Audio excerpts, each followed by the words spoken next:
தனக்கு என்னதான் வந்து வீட்ல ரைடு, மகனோட வீட்ல ரைடு நடந்துட்டு இருந்தாலும், கின்னஸ் கலைஞர் அப்படிங்கிற புத்தக கண்காட்சியில வெளியிட்டு, கட்சிக்கும் பார்த்தீங்கன்னா வந்து ரொம்ப நேர்மையாவும், அடிபணிந்து ஒரு நன்றியாவும் இருந்திருக்காரு. தன்னோட தலைவர அதற்கப்புறம் தமிழக நலனுக்காக ஒரு மூத்த அமைச்சரா வந்து டெல்லிக்கு போயிட்டு, அங்க இருக்கிற தலைவர்கள் கூட நிதிக்காக பேசியிருப்பாரு அப்படின்னு நினைக்கிறேன். ஸோ நீங்க என்ன நினைக்கிறீங்க? முதலமைச்சர் செந்தில் பாலாஜிக்கு காண்பித்த அந்த வேகத்தை துரைமுருகனுக்கு காண்பித்தாரா என்றால் இல்லை. அப்போ இப்போ எதுக்காக போகிறாரு டெல்லிக்கு? இப்போ என்ன காவிரி மேலாண்மை கூட்டம் நடக்குதாங்க?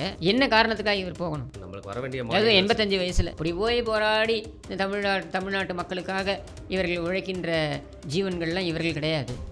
சரியா? காட்பாடியிலேருந்து தண்ணி தரக்கூடாது சென்னைக்குன்னு சொன்னவர் தானேங்க இவர் துரைமுருகன். இவர் அப்படியே போய் போராடி தமிழக மக்களுக்கு அப்படியே உரிமையை வாங்கிட்டு வந்து அடுத்தப்புறம் தான் வேலை பார்ப்பாரா? என்ன பஸ் பேச? அப்போ வேற எதுக்கு போயிருக்காரு? யாரை பார்க்க போயிருக்காரு? சரண்டர் ஆக வேண்டியது தான். அமித்ஷா குமித்ஷா ஏதோ ஒரு ஷா போய் பாரு, ஏதாவது ஒன்று மூவ் பண்ண வேண்டியது தான். காலில் கையில் விழுந்து நீ சர்க்காரி ஆளுன்னு ஸ்பெக்ட்ரம் வரைக்கும் இவங்க தலைவரே தானே பண்ணார். அங்கே காலில் விழு. அதற்கு முன்னாடி முதல்வர் கிட்ட வந்து ஒரு ஆலோசனை நடத்திட்டு போறாரு. என்ன பேச்சு நடந்திருக்கு? பின் அரசியல் நீ குரல் கொடுக்க மாட்டேங்கிற, உன் தரப்பில் இருக்கவன் வேணாலும் போட்டு கொடுத்துருப்பான். என்ன சரி, நானா போய் என்னோட இது நானா என் குழப்ப பார்க்குறேன்னு சொல்லியிருப்பாரு. வேற என்ன சொல்லியிருப்பாரு? துரைமுருகன் மேலே இப்போன்ட்டு இல்லைங்க, கருணாநிதி முதலமைச்சராக இருந்த பொழுது இந்த புதிய தலைமை கழகம்னு ஒன்று கட்டினாங்க. தலைமைச் செயலகம் கட்டினாங்க. அதாவது இப்போ ஹாஸ்பிட்டலில் அது அப்படியே ஒரு தண்ணி தொட்டியை பெருசாக கட்டின மாதிரி ஒன்று கட்டி வைப்பாங்க. அது அரைகுறையதோட தண்ணி வச்சு திறந்து விட்டாங்க, செட்டெல்லாம் போட்டு. அது கட்டும் பொழுது துரைமுருகன் வந்து ஏகத்துக்கும் அடிக்கிறாரு, குடும்பத்துக்கு எதுவும் வரமாட்டேங்குன்னு சொல்லிட்டு கருணாநிதியை அந்த பிடபிள்யூ போர்ட்ஃபோலியோ தனக்கு எடுத்து வச்சுக்கிட்டார். சரியா? அதனால தான் கருணாநிதி மேலே ரகுபதி கமிஷன் போட வேண்டிய நிலைமையெல்லாம் வந்தது பின்னால். ஏன்னா அந்த புதிய தலைமைச் செயலகம் வந்து கட்டினியதில் ஊழல் அப்படின்னு சொல்லிட்டு ஜெயலலிதா அவர்கள் ஆட்சிக்கு வந்ததுக்கு அப்புறமா ஊழல் அப்படின்னு சொல்லிட்டு அதுக்கு ரகுபதி கமிஷன் போட்டாங்க. அதுக்கு முன்னாடி இவர் ஆஜராகாமல் அதில் தப்பிக்கிறது எப்படின்னு பார்த்தாரு. அப்புறம் செத்து போயிட்டாருன்னு வைங்க. ஆனாலும் அந்த ஊழல் குற்றச்சாட்டு என்பது இன்றளவும் அது வந்து விசாரிக்கப்பட வேண்டும் அப்படின்னு சொல்லி இவங்க போராடிட்டு இருக்காங்க. இந்த துப்பட்டா மேட்டர் நான் சொன்னேன், அது எதுவாக இருக்கும்னு நீங்கள் நினைக்கிறீங்க? ஏன்னா வந்து எனக்கு தெரிஞ்சு வந்து மு.க. ஸ்டாலின் அவர்களுக்கு வந்து அவர் மூட நம்பிக்கை மேலெல்லாம் பெருசாக வந்து ஈடுபாடு இல்லை. ஸோ கருப்பு அப்படிங்கிற விஷயத்தை வந்து அவர் வந்து தவிர்ப்பார் அப்படின்னு ஸ்டாலினே மூட நம்பிக்கையின் வெளிப்பாடு தானே. இல்லைங்க, ஸ்டாலின் முதலமைச்சராக இருப்பதே தமிழக மக்களுடைய மூட நம்பிக்கையின் வெளிப்பாடு. ஸ்டாலின் வந்தால் நல்லது செய்வார், ஸ்டாலின் தான் வராரு, விடியல் தரப்போறாருன்னு சொல்லி மக்கள் வைத்த மூட நம்பிக்கையின் அடிப்படையில் வந்து அமர்ந்திருப்பது தான் ஸ்டாலின். சரியா? நீங்கள் மூட நம்பிக்கை என்பதை விட இவங்களுக்கு என்ன ஆதங்கம் இருக்கும், இல்லை உளவுத்துறையிலிருந்து இவங்களுக்கு ஏதாவது இன்புட் போயிருக்கும். என்னென்னா மாணவ மாணவியர்கள் மிக கோபமாக இருக்கிறார்கள். முக்கியமாக இந்த அண்ணா பல்கலைக்கழகத்தில் நடந்த சம்பவம் குறித்து அவர்கள் உச்சக்கட்ட கோபத்தில் இருக்கிறார்கள். அதனால் அவர்களில் யாராவது ஒரு சிலர் கருப்பு துப்பட்டாவை எடுத்து ஸ்டாலினுக்கு எதிராக கருப்பு கொடி என்று காண்பித்தால் என்ன ஆகும்னு நம்முடைய கேள்வி. நீங்கள் மோடிக்கு இதுதானே பண்ணீங்க?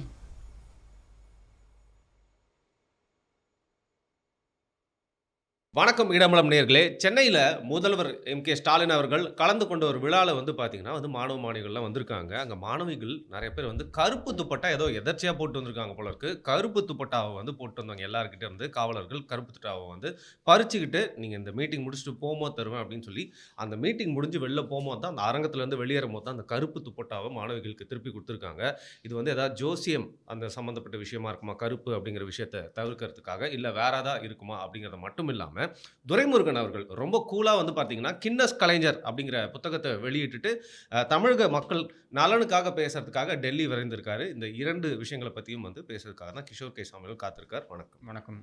ஸோ தனக்கு என்னதான் வந்து வீட்டில் ரைடு, மகனோட வீட்டில் ரைடு நடந்துட்டு இருந்தாலும் கின்னஸ் கலைஞர் அப்படிங்கிற புத்தக கண்காட்சியில் வெளியிட்டு கட்சிக்கும் பார்த்தீங்கன்னா வந்து ரொம்ப நேர்மையாகவும் அடிபணிந்து ஒரு நன்றியாகவும் இருந்திருக்காரு. தன்னோட தலைவரை நினைவு பேசி முடிச்சிருங்க. சிரிச்சு கொஞ்சம் டிஸ்டர்பன்ஸாக இருக்குது. அதற்கப்புறம் தமிழக நலனுக்காக ஒரு மூத்த அமைச்சராக வந்து டெல்லிக்கு போயிட்டு அங்கே இருக்கிற தலைவர்கள் கூட நிதிக்காக பேசியிருப்பார் அப்படின்னு நினைக்கிறேன். ஸோ நீங்கள் என்ன நினைக்கிறீங்க? நீங்கள் ரொம்ப சீரியஸாக சொன்னதே ஒரு கின்னஸ் சாதனை தான். இந்த விஷயத்தை ரொம்ப சீரியஸாக முகத்தை வைத்துக்கொண்டு நீங்கள் சொன்னதே ஒரு பெரிய கின்னஸ் சாதனைன்னு தான் நான் பார்க்குறேன். ஏன்னா அப்பட்டமாக தெரியுது ரெய்டு. 85 வயது முதியவர், ஏன்னா இந்த அதுவும் இப்போ பனிக்காலம், அங்கே என்ன குளிர் இருக்குன்னு உங்களுக்கு தெரியும். டெல்லியெல்லாம் டெம்பரேச்சர்லாம் ரொம்ப கீழே போயிடும்.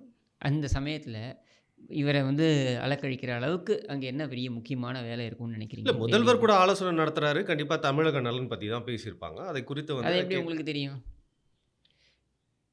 இவங்க என்ன தமிழக நலனுக்கு செஞ்சுட்டாங்கன்ட்டு ஆலோசனை வேறு பண்ணி வந்து அதை நடைமுறைப்படுத்த போகிறாங்க? ஒன்றும் கிடையாது. ரெய்டு நடக்குது. அந்த ரெய்டு 2 நாட்களாக நடந்திருக்கு. அந்த ரெய்டு பார்த்திங்கன்னா கடுமையாக வேறு இருந்திருக்குன்னு தான் நம்ம பார்க்கணும். ஏன்னா அவர் வந்து என்ன சொல்கிறாரு, இது வந்து அவங்க ஒன்றுமே இல்லைன்னு எழுதி கொடுத்துட்டு போயிட்டாங்க அப்படின்றாரு. அது எப்படியே ஒன்றுமே இல்லைன்னு எழுதி கொடுத்துட்டு போவாங்க? அதுவும் துரைமுருகன்ட்ட கொடுத்துட்டு போவாங்களா? உங்களிடம் நாங்கள் வந்து ரெய்டு நடத்தியது உங்களிடம் எங்களுக்கு எதுவும் சிக்கவில்லை அப்படின்னு சொல்லிட்டு போவாங்களா? அவங்க தான் பாக்ஸ் பாக்ஸாக எடுத்துன்னு போகிறாங்களே. அப்போ ஏதோ ஒரு ஆவணங்கள், அந்த ஆவணங்களில் என்ன கிடைக்க போகுது அப்படின்றதெல்லாம் நம்ம போக போக தான் தெரியும். அது வேறு விஷயம். பட் கேள்வி இங்கே என்ன அப்படின்னா, முதலமைச்சர் செந்தில் பாலாஜிக்கு காண்பித்த அந்த வேகத்தை துரைமுருகனுக்கு காண்பித்தாரா என்றால் இல்லை. சரியா? அப்போது நமக்கு என்ன சந்தேகம் வருதுன்னா, போட்டு கொடுத்ததே இந்த தரப்பாக தான் இருக்குமோ அப்படின்ட்டு. ஏன்னா துரைமுருகனே சொல்லியிருக்கார், நமக்கு பிடிக்காதவங்க ஆகாதவங்க கட்சிக்குள்ளேயே இருந்து நம்மளை போட்டு கொடுக்குறாங்க அப்படின்னு சொல்லி அழுதுருக்காரு ஒரு கட்சி மேடையில். நீங்கள் உங்களுக்கு ஞாபகம் இருக்குமான்னு தெரில எனக்கு, அவர் பேசியிருக்காரு. அப்படின்னும் பொழுது அந்த தரப்பை கூட, ஸ்டாலின் தரப்பை கூட போட்டு கொடுத்துருக்கலாம். ஏன்னா அவங்க தான் இப்போ நல்ல ரகசிய உறவில் இருக்காங்கல்ல மேலே பாஜகவோட. அதனால் அதன் அடிப்படையில் கூட அவங்க போட்டு கொடுத்துருக்கலாம். அப்போ எப்படி பார்த்தாலுமே பொன்முடியே காயடித்தாகிவிட்டது. எப்படி அப்படின்னா, அந்த வழக்கு, ஊழல் வழக்கு, அந்த பிரச்சனையில் அவர் சிக்கி அவரை இப்போ ஒரு மாதிரி டம்மியாக்கி அந்த அவர் வைத்திருந்த அந்த போர்ட்ஃபோலியோலேருந்தே மாற்றிட்டாங்க அவரை. சரியா? இவரை வந்து எப்போ உதயநிதி வந்து துணை முதலமைச்சர் ஆனாரோ அப்போலேருந்தே இவர் வந்து துரைமுருகனுக்கு, ஏன்னா நீங்கள் உங்களுக்கு ஞாபகம் இருக்கான்னு தெரில, ஒரு 3 நாட்களுக்கு முன்னால் கேள்வி வைக்கப்பட்டது துரைமுருகனுக்கு. என்ன கேள்வி? அன்புமணி சொல்கிறாரு, நீங்கள் ஏன் துணை முதலமைச்சர் ஆக்கியிருக்கு, உங்களை ஏன் ஆக்கவில்லை துணை முதலமைச்சராக அப்படின்ட்டு. அதுக்கு அவர் உடனே என்கிட்ட எதுவும் கேட்டுறாதீங்க அப்படின்ட்டு உள்ளே போகிறாரு. இது நடந்து 2 நாளில் ரெய்டு வருது. இது என்ன எடுத்துப்பீங்க? ஸோ அந்த ரொம்ப நாளாக புகைச்சல் வந்து பார்த்தீங்கன்னா இப்போ வெடித்து சிதறி இருக்கு. அதோட ஒரு அப்போ ரியாக்ஷன் யாரோ போட்டு கொடுத்துறாங்க டெல்லியிலேருந்து தானே அர்த்தம். ஸோ இதை எல்லாத்தையும் நீங்கள் வந்து பிணைத்து தான் பார்க்கணும். கனெக்ட் த டாட்ஸ்ன்னு சொல்லுவோம்ல, அந்த மாதிரி நீங்கள் கனெக்ட் பண்ணி பார்த்தீங்கன்னாக்கா ஏதோ ஒரு இடத்துல இதெல்லாம் பொருந்து வருதா இல்லையா? அப்போ இப்போ எதுக்காக போகிறாரு டெல்லிக்கு? இப்போ என்ன காவிரி மேலாண்மை கூட்டம் நடக்குதாங்க? என்ன காரணத்துக்காக இவர் போகணும்? நம்மளுக்கு வர வேண்டிய அதுவும் 85 வயசில் ம் அப்படி போராடி இந்த தமிழ்நாட்டு மக்களுக்காக இவர்கள் உழைக்கின்ற ஜீவன்கள்லாம் இவர்கள் கிடையாது. சரியா? காட்பாடியிலேருந்து தண்ணி தரக்கூடாது சென்னைக்குன்னு சொன்னவர் தானேங்க இவர் துரைமுருகன். இவர் அப்படியே போய் போராடி தமிழக மக்களுக்கு அப்படியே உரிமையை வாங்கி வந்து அடுத்த அப்புறம் தான் வேலை பார்ப்பாரா? என்ன பஸ் பேசுகிறீங்க? அப்போ வேற எதுக்கு போயிருக்காரு? யாரை பார்க்க போயிருக்காரு? யாரும் சரண்டர் ஆக வேண்டியது தான். அமித்ஷா குமித்ஷா ஏதோ ஒரு ஷா போய் பாரு, ஏதாவது ஒன்று மூவ் பண்ண வேண்டியது தான். காலில் கையில் விழுந்து இவங்க சர்க்காரி ஆளுன்னு ஸ்பெக்ட்ரம் வரைக்கும் இவங்க தலைவரே தானே பண்ணார். அங்கே போ, காலில் விழு. அதற்கு முன்னாடி முதல்வர் கிட்ட வந்து ஒரு ஆலோசனை நடத்திட்டு போறாரு. என்ன பேச்சு நடந்திருக்கு? நான் இவ்வளவு பின் அரசியல் நீ குரல் பேசுறீங்க. கொடுக்க மாட்டேங்கிற, உன் தரப்பில் இருக்கான் வேணாலும் போட்டு கொடுத்துருப்பான் என்ன. சரி, நானா போய் என்னோட இது நானா என் குழப்ப பார்க்குறேன்னு சொல்லியிருப்பாரு. வேற என்ன சொல்லியிருக்க முடியும்? நீங்க அதிகமா வந்து முதல்வர் மேல வைக்கிற விமர்சனம் நடப்பது எதுவுமே அவருக்கு தெரியல, அவரோட கண்காணிப்புக்கோ இல்ல காதுகளுக்கோ போய் சேர்றதில்ல அப்படின்னு. தெரியுது. எப்போ தெரியுதுன்னா, அவன் குடும்பத்துக்கு ஏதாவது நேரடி பாதிப்பு வருமோன்ற பயம் இருந்தால் தெரிய வருது. உதாரணத்திற்கு தொட்டுப்பார், தீண்டிப்பார், சீண்டிப்பார் இப்படின்ட்டுலாம் வந்து முதலமைச்சர் பேசினார் இல்லையா? அந்த மாதிரி யாருமே பேசலையே. இன்றைக்கி கூட பாருங்கள், கம்யூனிஸ்டுக்கு எதிராக முன்பக்கத்தில் கண்டனம் வருது. தோழமையே கேள்விக்குறியாக்குகிறீர்களே பாலகிருஷ்ணன், இது தோழமைக்கு அழகா அப்படின்னு சொல்லி பாலகிருஷ்ணனை எதிர்த்து வருது. ஒரு என்ன ஃப்ரண்ட் பேஜில் வருது. ஏன் வந்து அமலாக்கத்துறையை கண்டித்து ஒரு கட்டுரை வரல? ஏன் வரல? செந்தில் பாலாஜிக்கு பார்த்துருப்பீங்கள்ல, முற்றிலுமா இக்னோர் பண்றாங்களா? இப்போ இக்னோர் பண்ணல. அவங்கள பொறுத்த வரைக்கும் நீ போ, உன் பிரச்சனை ஃபேஸ் பண்ணு. சரி, இப்போ தூண்டி விட்டு ஏன்னா நீ வந்து கப்பம் கட்டுறது கிடையாது. KN நேருவோ துரைமுருகனோ இவங்களுக்கு, இந்த குடும்பத்துக்கு கப்பம் கட்டுறது கிடையாது. இவங்களால வெளிப்படையாக போய் கேட்கவும் முடியாது. அவங்க சுட்டுறது அவங்க தான் எடுத்துகிட்டு போகிறாங்க. இப்போ மற்ற அமைச்சர்கள்லாம் நீ மிரட்டி கேட்க முடியும். சரியா? அப்படி கொடுக்கல அப்படின்னாக்கா சில பேரை நீங்கள் கழிச்சு கட்டவும் முடியும். மஸ்தான் மாதிரி ஆட்களை எல்லாம். என்ன மெயினாக பிரதானமாக கப்பம் கட்டுற நபர்கள் யார் இந்த குடும்பத்துக்கு அப்படின்னா செந்தில் பாலாஜி, மின்சாரத்துறை, டாஸ்மாக் துறை, இந்த ரெண்டுத்தையும் வச்சுக்கிட்டு அதில் தான் நிறைய பணம் வருது, புழங்குறது. இதை வந்து இவங்க கப்பம் கட்டுறாருன்றதுனால தான் அவருக்கு அந்த வெயிட்டான துறையை கொடுக்குறாங்க. ஏவா வேலு. சரியா? அதுக்கப்புறம் மற்ற பஞ்சாயத்து துறையெல்லாம், பஞ்சாயத்து துறைன்னா என்ன சொல்கிறது, நீங்கள் கட்ட பஞ்சாயத்து பண்ணுறதுக்கான வேலையெல்லாம் சேகர் பாபு, பேட்டை ரவுடி மாதிரி சேகர் பாபு, இந்த சட்டையெல்லாம் அப்படி தூக்கி விட்டுன்னு வருவார் இல்லையா, அவர் இது மாதிரி ஆளுங்கள்லாம் வச்சுருக்காங்க. ஸோ இதை வச்சு இந்த குடும்பத்துக்கு என்ன கப்பம் வருதோ இந்த குரூப் வந்து கொடுத்துட்டு போகும். கொடுக்க முடியாத இல்லை கேட்க முடியாத நபர்கள் யாருன்னு பார்த்தீங்கன்னா துரைமுருகன், KN நேரு போன்றவர்கள். அதனால் இவர்களை எப்படி கார்னர் பண்ணலாம் அப்படின்னு தான் அவங்க பார்ப்பாங்க. அதில் துரைமுருகன் சிக்கி கொண்டார். ஏன்னா துரைமுருகன் மேலே இருக்கக்கூடிய குற்றச்சாட்டுகள் அதிகம். எதில்? இந்த மணல் இந்த இஷ்யூல எல்லாமே நிறைய குற்றச்சாட்டுகள். துரைமுருகன் மேலே இப்போன்ட்டு இல்லைங்க. உங்களுக்கு ஞாபகம் இருக்கான்னு தெரியல. கருணாநிதி முதலமைச்சராக இருந்த பொழுது ம். இந்த புதிய தலைமைக் கழகம்னு ஒன்று கட்டினாங்க. தலைமைச் செயலகம்னு ஒண்ணு செயலகம். கட்டினாங்க. அதாவது இப்போ ஹாஸ்பிட்டலா அதில் செயல்படுறது. ம். ஒரு தண்ணி தொட்டி மாதிரி ஒன்று பெருசாக கட்டியிருப்பாங்க. உங்க கண்ணுக்கு அப்படி தெரியுது. இல்லைங்க, எல்லார் கண்ணுக்கும் அப்படி தான் தெரியும். நீங்கன்னா பாருங்கள் நீங்கள் போயிட்டு. அது அப்படியே ஒரு தண்ணி தொட்டியை பெருசாக கட்டின மாதிரி ஒன்று கட்டி வைப்பாங்க. அது அரைகுறையதோட தண்ணி வச்சு திறந்து விட்டாங்க செட்டெல்லாம் போட்டு அப்படின்றதெல்லாம் நமக்கு தெரியும். அந்த இது கட்டும் பொழுது துரைமுருகன் வந்து ஏகத்துக்கும் அடிக்கிறாரு, குடும்பத்துக்கு எதுவும் வரமாட்டேங்குன்னு சொல்லிட்டு கருணாநிதியே அந்த பிடபிள்யூ போர்ட்ஃபோலியோ தனக்கு எடுத்து வச்சுக்கிட்டார். அது கட்டுற வரைக்கும் ஓகே. தான் எடுத்து வச்சுக்கிட்டார். சரியா? அதனால தான் கருணாநிதி மேலே அந்த ரகுபதி கமிஷன் போட வேண்டிய நிலைமையெல்லாம் வந்தது. பின்னாள் ஏன்னா அந்த புதிய தலைமைச் செயலகம் வந்து கட்டினியதில் ஊழல் அப்படின்னு சொல்லிட்டு ஜெயலலிதா அவர்கள் ஆட்சிக்கு வந்ததுக்கு அப்புறமா. ஊழல் அப்படின்னு சொல்லிட்டு அதுக்கு ரகுபதி கமிஷன் போட்டாங்க. அதுக்கு முன்னாடி இவர் ஆஜராகாமல் அதில் தப்பிக்கிறது எப்படின்னு பார்த்தாரு. அப்புறம் செத்து போயிட்டாருன்னு வைங்க. ம். ஆனாலும் அந்த ஊழல் குற்றச்சாட்டு என்பது இன்றளவும் அது வந்து விசாரிக்கப்பட வேண்டும் அப்படின்னு சொல்லி இவங்க போராடிக்கிட்டு இருக்காங்க. இப்போ நம்முடைய கேள்வி என்ன அப்படின்னா, இப்படியான பின்னணி கொண்ட துரைமுருகன் இன்றைக்கு அங்கே உண்மையான நம்பர் 2ஆக இருக்க வேண்டிய துரைமுருகன் இப்போ ஓரம் கட்டப்பட்டு இருக்கின்ற சூழலில் அவரால் எந்த நெருடலும் வரக்கூடாதுன்றதுக்காகத்தான் இந்த ரெய்டுக்கு வழிவகுத்தனர். இல்லை இந்த ரெய்டு குறித்து தகவல் தெரிந்தாலும் இவர்கள் அதை அமுக்கி வாசித்தனர். இப்போ அதுக்கு எதுவுமே சரி முதலமைச்சர் கண்டனம் தெரிவிக்கல, ம். வேறு எந்த அமைச்சருமே சொல்லலையே. நாங்கள் வந்து இதெல்லாம் இந்த உருட்டல் மிரட்டல்லாம் நாங்கள் வந்து பயப்பட மாட்டோம், நாங்கள் வந்து அஞ்ச மாட்டோம், நாங்கள் அஞ்சா நெஞ்சர்கள் இப்படின்னு வழக்கமாக இவனுங்க விடுவாங்கள்ல அறிக்கையெல்லாம். எவனுமே விடலையே. ஏன்? செந்தில் பாலாஜிக்கு நான் லைன் கட்டி நின்னாங்களே. முற்றிலுமா இக்னோர் பண்ணிட்டாங்க. அப்போ இதிலேருந்து என்ன தெரிய வருது? இவர்கள் ஒரு கண்ணில் வெண்ணையும் ஒரு கண்ணில் சுண்ணாம்பும் என்று வைத்திருக்கிறார்கள். அதில் இந்த பழைய நபர்கள் சீனியர்ஸ்ன்னு இருக்கக்கூடியவர்களை இவர்கள் எப்படி ஓரங்கட்டலாம் என்று காத்து கொண்டிருக்கிறார்கள். ஒன்று இவர்களுடைய தூண்டுதலில் இது நடந்திருக்கணும், இல்லை அப்படியா அதுவாக நடக்குது அப்படின்னா இது நமக்கு கிடைத்த வாய்ப்பு என்று கருதி அமைதி மோடுக்கு போயிடுறாங்க. இப்படி 2 தான் இருக்க முடியும். வேறு என்ன இருக்க முடியும்? சரி, இப்போ இன்னொரு ஒரு விஷயமும் பேசணும். இப்போ வந்து பார்த்தீங்கன்னா, இதற்கு முன்னாடி தான் ஒரு நண்பர் சொன்னார், நான் இதை பற்றி மட்டும் தான் பேசி முடிக்கலாம் அப்படின்ட்டு இருந்தேன்.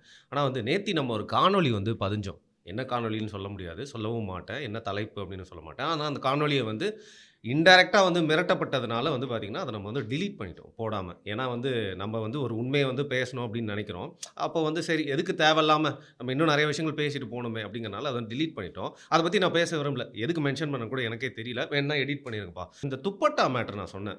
அது எதுவாக இருக்கும்னு நீங்கள் நினைக்கிறீங்க? ஏன்னா வந்து எனக்கு தெரிஞ்சு வந்து மு.க. ஸ்டாலின் அவர்களுக்கு வந்து மூட நம்பிக்கை மேலெல்லாம் பெருசாக வந்து ஈடுபாடு இல்லை. ஸோ கருப்பு அப்படிங்கிற விஷயத்தை வந்து அவர் வந்து தவிர்ப்பார் அப்படின்னு நினைக்கிறேன். ஸ்டாலினே மூட நம்பிக்கையின் வெளிப்பாடு தானே. இல்லைங்க. இப்போ ஸ்டாலின் முதலமைச்சராக இருப்பதே தமிழக மக்களுடைய மூட நம்பிக்கையின் வெளிப்பாடு. ஸ்டாலின் வந்தால் நல்லது செய்வார், ஸ்டாலின் தான் வராரு, விடியல் தரப்போகிறாருன்னு சொல்லி மக்கள் வைத்த மூட நம்பிக்கையின் அடிப்படையில் வந்து அமர்ந்திருப்பது தான் ஸ்டாலின். சரியா? நீங்கள் மூட நம்பிக்கை என்பதை விட இவங்களுக்கு என்ன ஆதங்கம் இருக்கும், இல்லை உளவுத்துறையிலிருந்து இவங்களுக்கு ஏதாவது இன்புட் போயிருக்கும். என்னென்னா மாணவ மாணவியர்கள் மிக கோபமாக இருக்கிறார்கள். முக்கியமாக இந்த அண்ணா பல்கலைக்கழகத்தில் நடந்த சம்பவம் குறித்து அவர்கள் உச்சக்கட்ட கோபத்தில் இருக்கிறார்கள். அதனால் அவர்களில் யாராவது ஒரு சிலர் கருப்பு துப்பட்டாவை எடுத்து ஸ்டாலினுக்கு எதிராக கருப்பு கொடி என்று காண்பித்தால் என்ன ஆகும்? நம்முடைய கேள்வி, நீங்கள் மோடிக்கு இதுதானே பண்ணீங்க, கோ பேக் மோடி அப்படின்லாம் பண்ணீங்க. இப்போ தான் வெள்ளை கூடைய தூக்கின்னு ஓடுறீங்க, அது வேறு விஷயம். அது எதுக்குன்னு அதுக்கப்புறம் நான் யோசிச்சு பார்த்தேன். நண்பர்கிட்ட ஆலோசிச்சுட்டு இருக்கும்போது வெள்ளையை வந்து அப்படியே நீங்கள் சன்ரைஸில் காட்டிங்கன்னா ரிஃப்ளெக்ட் பண்ணி கண்ணில் அடிச்சிருமா. ஸோ அது ஒரு விதமான எதிர்ப்பாக இருக்கலாம். ஸ்டாலின் கண்ணில் அடிக்காதாம்மா, ஸ்டாலின் கண்ணில் அடிக்காதம்மா. சரி வாங்க நம்ம துப்பட்டா விஷயத்துக்கு வருவோம். ஸோ அது மாதிரி உளவுத்துறைகிட்ட இருந்து தகவல் வந்திருக்கலாம். அதனால் இப்போ வந்து தவிர்த்திருப்பாங்க. இது மாதிரி ஒரு அசம்பாவிதம் நடந்துருச்சுனாக்கா இந்த இஷ்யூ இன்னும் பெருசாகுமே. ஏற்கனவே அது பெருசாக தான் பேசப்படுது. நீங்கள் ஒன்றுமில்லை, அவங்களுடைய கூட்டணி கட்சி தலைவர்களே இப்போ பேச ஆரம்பிச்சிட்டாங்க. உதாரணத்துக்கு பார்த்தீங்கன்னா திருமாவளவன் பேச ஆரம்பிச்சிட்டாரு. அவர் என்ன சொல்கிறாரு, இதை யார் அந்த சார் என்பது விசாரணைக்கு உட்படுத்தப்பட வேண்டும் அப்படின்னு சொல்கிறாரு. சரி, பாலபாரதி பேசுகிறாங்க, கம்யூனிஸ்ட் பாலபாரதி. இப்போ சமீபத்தில் நடந்த அந்த விழுப்புரத்தில் நடந்த கம்யூனிஸ்டுடைய மாநாட்டில் பேசும்பொழுது என்ன சொல்கிறாங்க மிக தெளிவாக, ஊரே யார் அந்த சார் என்று கேட்கிறது. தைரியமா பேசிட்டாங்க. எல்லா இடத்துலையும் யார் அந்த சார் என்று அந்த குரல் கேட்கிறது. இப்போ அதற்கு பதில் சொல்ல வேண்டிய இடத்தில் இந்த அரசாங்கம் இருக்கிறது. அப்போ அது யார் என்று விசாரிக்க வேண்டும் என்று போராடக்கூடியவர்கள் மீது நீங்கள் வந்து தாக்குதல் ஈடுபடுவது ஏற்றுக்கொள்ள முடியாது அப்படின்னு சொல்கிறாரு. இப்போ மீடியா மேலேயும் ஒரு அடக்குமுறை இன்டெரக்டாக வந்து கட்டவிழ்க்கப்படுது அப்படிங்கிற மாதிரி நீங்கள் பார்க்குறீங்க. இந்த மாதிரி நீங்கள் கடந்த எடப்பாடி பழனிசாமி அவர்கள் ஆட்சி காலத்தில் ஒரே ஆண்டில் பார்த்தீங்கன்னா 37,000 போராட்டங்கள் நடைபெற்றது. ஜல்லிக்கட்டு துவங்கி ஜல்லிக்கட்டு அஃப்கோர்ஸ் பன்னீர்செல்வம் முதலமைச்சராக இருந்தார். பட் அப்போலேருந்து நான் சொல்கிறேன், நீங்கள் எடப்பாடி பழனிசாமி அவர்கள் முதலமைச்சரானது அப்போலேருந்து அந்த ம். முதல் ஆண்டே பார்த்தீங்கன்னாக்கா அவ்வளோ போராட்டங்கள், எத்தனை போராட்டங்கள் ஒவ்வொரு இயக்கங்களும் நடத்தின அப்படின்றது நம்ம எல்லாருக்குமே தெரியும். சரியா? ஒரு சில போராட்டங்கள் வன்முறையில் போய் முடிந்தது அப்படின்றது நமக்கு தெரியும். உதாரணத்துக்கு தூத்துக்குடி சம்பவம். பட் அதை கடந்து பார்த்தீங்கன்னாக்க பரவலாக போராட்டங்களுக்கு எதிராக இந்த அரசாங்கம் எதுவுமே செய்ததாக இல்லை. அந்த அரசாங்கம் நான் சொல்கிறது எடப்பாடி ம், ம், பழனிசாமி ம். அரசாங்கம். ஆனால் இப்போ இருக்க அரசாங்கம் அதற்கு நேர்மாறாக இருக்குது. நீங்கள் வந்து வள்ளுவர் கோட்டத்தை எதுக்காக கொடுத்துருக்கீங்க? எதுக்காக சொல்கிறீங்க? நீங்கள் வள்ளுவர் கோட்டத்தை இந்த போராட்டங்கள் நடத்துவதற்கு அப்படின்ட்டு தானே நீங்கள் வந்து முடிவு பண்ணி ஒதுக்குறீங்க. அப்போ நீங்கள் வள்ளுவர் கோட்டத்தை போராட்டங்கள் நடத்துவதற்கு என்பதற்காக நீங்கள் ஒதுக்கி வைத்துவிட்டு அங்கே போராட்டம் நடத்தக்கூடாதுன்னு சொன்னால் என்ன அர்த்தம்? அப்போ எங்கே நடத்தணும்னு சொல்லுங்கள். ஒன்று வள்ளுவர் கோட்டத்தில் நடக்கும், இல்லை எக்மோரில் அந்த ம். கிரிக்கெட் ஸ்டேடியம் இருக்கு இல்லையா, ஆமா. ராஜரத்னம் ஸ்டேடியமா, ஆ, அது பக்கத்தில் ஹாக்கி அங்கே ஸ்டேடியம். நடக்கும். ம், ம். இந்த 2 இடங்கள்ல தான் பரவலாக நடக்கும். இல்லைன்னா முன்னாடிலாம் பார்த்தீங்கன்னா அந்த இதில் ப்ளஸ் கிளப் இருக்குல்ல, அந்த நேரு ஆமா. ஸ்டேடியம் இருக்கு இல்லையா, அது பக்கத்தில் அந்த அந்த இடத்துல நடத்துறதுக்கு எம்எல்ஏ அனுமதிப்பாங்க. ஹாஸ்பிட்டல் பக்கம். எம்எல்ஏ ஹாஸ்டல் கிட்ட அங்கே நடத்துறதுக்கு அனுமதிப்பாங்க. இந்த மாதிரி அனுமதித்திருந்தது கூட இப்போல்லாம் அனுமதிக்கிறது இல்லை. இதை தான் எல்லாருமே சொல்கிறாங்க. அப்படியே போராட்டங்கள் நீங்கள் நடத்த போகிறீங்க அப்படின்னாலும் அடையாள போராட்டங்களாக மட்டும்தான் இருக்க வேண்டும் அப்படின்னு அரசாங்கத்திலிருந்து நிர்பந்தம் வருது. கூட்டணி கட்சிகளாக இருந்தால் அரசாங்கத்துக்கு எதிராக நீங்கள் காவல்துறை என்ன வேணாலும் பேசிவிட்டு போங்க, அரசாங்கத்தை குறிப்பிட்டு எதுவும் பேசக்கூடாது என்று நிர்பந்தங்களும் விதிக்கப்படுகின்றன. இதை வந்து வெளிப்படையாகவே இன்றைக்கு கூட்டணி கட்சி தலைவர்களே பேச ஆரம்பிச்சிட்டாங்க. இவ்வளவு நாள் மௌன சாட்சிகளாக இருந்தவர்கள், இதுக்கு துணை போனவர்கள், நான் மௌன சாட்சிகள் கூட சொல்ல மாட்டேன், இதற்கு துணை போனவர்கள் இப்பொழுது ஆரம்பித்து விட்டார்கள் வெளிப்படையாகவே சொல்கிறதுக்கு. அப்போ இந்த அரசாங்கம் இப்போ வந்து ஒரு அறிக்கை விடுது. நேற்றுக்கு பார்த்தீங்கன்னா காவல்துறையிடமிருந்து ஒரு அறிக்கை, அண்ணா இரவு. பல்கலைக்கழகம் சம்பந்தமாக, அந்த சம்பவம் சம்பந்தமாக தகவல்கள் வெளிவருகின்றன. அவற்றில் உண்மை இல்லை. ம். இது வரைக்கும் ஓகே, இந்த விளக்கம் வரைக்கும் நீங்கள் கொடுத்தது ஓகே, ம், ம். அதுவே விவாதத்துக்கு உட்படுத்தப்பட வேண்டியது தான். சரி. சரியா? ம், ஆனால் அதுக்கப்புறம் நீங்கள் என்ன சொல்கிறாங்கன்னா, ம். நீங்கள் வந்து விளைவுகளை சந்திக்க வேண்டி வரும். சமூக வலைதளங்களிலும் மற்ற இடங்களிலும் இது குறித்து தகவல்கள் பரப்பப்பட்டால் விளைவுகளை சந்திக்க வேண்டி வரும். செய்தி ஊடகங்களை சொல்கிறார். அப்ப இன்னைக்கு எப்படி புரியுதுன்னா, இத பத்தி செய்திகளே போடாதீங்கப்பா. வேற ஏதாவது விளையாட்டு செய்திகள் தான் போடுங்க. அதுதான். அது வந்து இது நாள் வரைக்கும் இவங்க நிர்பந்திச்சு வந்தாங்க. இப்போ இது நாள் வரைக்கும் அரசாங்கம் என்ன பண்ணிட்டு இருந்ததுன்னா, இரட்டை இலையில பிரச்சனையா அப்படின்னு உருட்டு அப்படின்ட்டு மக்கள் மத்தியிலேருந்து ஆட்டோமேட்டிக்காக எதிர்ப்பு வர ஆரம்பிச்சிருச்சு. மீடியாவும் உணர்றாங்கல்ல, இப்போ எப்படி கூட்டணி கட்சிகள் உணர்றாங்களோ அதே மாதிரி மீடியாவும் உணர ஆரம்பிச்சிட்டாங்க. ஐயோ நமக்கு வந்து பயங்கரமாக எதிர்ப்பு வருது அப்படின்னு சொல்லிட்டு. அப்போ எவ்வளோ நாள் தான் வாய மூட்டிருப்பீங்க? சரி, நான் என்ன சொல்றேன், எதுக்கு விளைவெல்லாம் நம்ம வந்து சந்திச்சுட்டு, நம்மளுக்கு பண்றதுக்கு நெறைய வேலைகள் இருக்கு. நம்ம என்ன பண்ணலாம், வேற ஏதாவது டாபிக் பேசலாம். இப்போ வந்து நாளைக்கு நம்ம வேற ஏதாவது ஒரு டாபிக்னா என்ன யோசிச்சிருக்கேன் அப்படின்னா, வர வழியில நான் போஸ்டர்ஸ் நெறையா பார்த்தேங்க. அதில வந்து பார்த்தீங்கன்னா, வருங்கால திமுகவின் தலைவியே அப்படின்னு சொல்லிட்டு நான் உத்து பார்க்குறேன். அதுக்கப்புறம் தலைவர் தானே இருக்கும். தலைவி ஒரு உதயநிதி ஸ்டாலின் தானே மோஸ்ட்டா போஸ்ட் போடுவாங்க. பார்த்தா கனிமொழி. பாருங்க, என்னன்னு நானே பார்த்தா அவங்க மறந்துட்டேன். பொறந்த நாளுங்க. அதுதான் சொல்கிறேன், நானே மறந்துட்டேன். ஆ. நம்ம திராவிட முன்னேற்றக் கழகத்தின் எதிர்காலமாக நான் பார்க்கக்கூடிய திருமதி கனிமொழி அவர்களுக்கு பிறந்தநாள் வாழ்த்துக்களை ம், தெரிவித்துக் கொள்கிறேன். ம். அதே சமயத்தில் அதில் இந்த போஸ்டரில் என்ன இருக்குன்னு பார்த்தீங்களா? நீங்கள் கவனிச்சிங்களா? இல்லங்க. எனக்கு ஒரே ஒரு ரிக்வெஸ்ட்டு.